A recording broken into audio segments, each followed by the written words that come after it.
રાજકોટ જિલ્લાના ધોરાજીના મોટી વાવડી ગામે શંકાસ્પદ અનાજનો જથ્થો મળવા બાબતે રાજકોટ જિલ્લાના ધોરાજીના મોટી વાવડી ગામમાંથી શંકાસ્પદ અનાજનો જથ્થો પકડવા બાબતે ધોરાજીના પૂર્વ ધારાસભ્ય લલિત વસાવાએ અધિકારીઓ પર સાધ્યું નિશાન. તારીખ 24 સપ્ટેમ્બરના રોજ ધોરાજીના વાવડી ગામમાં મકાનમાં ગોડાઉન બનાવી અને રાખવામાં આવ્યો હતો ગેરકાયદેસર અનાજનો જથ્થો. મામલતદારે સ્થળ તપાસ કરતા અનાજના ફેડનું હોવાનું સામે આવ્યું હતું. લલિત વસોયાએ અનાજના કૌભાંડને રાષ્ટ્રીય લેવલનું કૌભાંડ ગણાવ્યું. અધિકારીઓ આ કૌભાંડ આચરનાર ઈસમોને છાવરી રહ્યા હોવાનું લલિત વસોયાનો આક્ષેપ. 48 કલાક વીતી ગયા છતાં અનાજનું કૌભાંડ આચરનાર પર હજુ કાર્યવાહી ન થઈ હોવાનું વસોયાનો આક્ષેપ. Bureau report Ashish Patadiya, Dhoraji.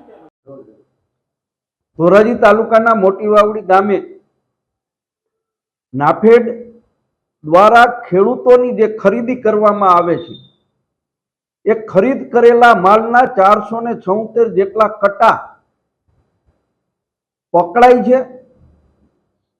મામલતદાર શ્રી, નાફેડના અધિકારી શ્રીઓ લોકોને, પત્રકારોને ગુમરાહ કરે છે.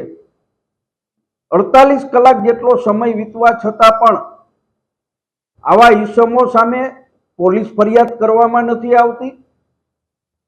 જો આની યોગ્ય અને ન્યાયિક તપાસ કરવામાં આવે તો આ કૌભાંડ રાજ્યવ્યાપી કૌભાંડ છે. કરોડોની અંદર આંકડો પહોંચે એવડું મોટું મસ્ત કૌભાંડ છે. અને ભારતીય જનતા પાર્ટીના આગેવાનો આ પ્રકરણ ઉપર ઢાક પીછોડો કરવા માટેના પ્રયત્ન કરી રહ્યા છે ને એના જ ભાગરૂપે 48 કલાક પછી પણ આવા ઈસમો સામે પોલીસ ફરિયાદ થતી નથી.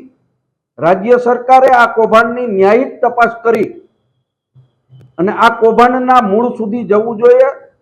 આ કૌભાંડ કરોડોનું કૌભાંડ છે, રાજ્યવ્યાપી કૌભાંડ છે એવો બહુ દાવા સાથે મીડિયા સામે હું કહી રહ્યો છું.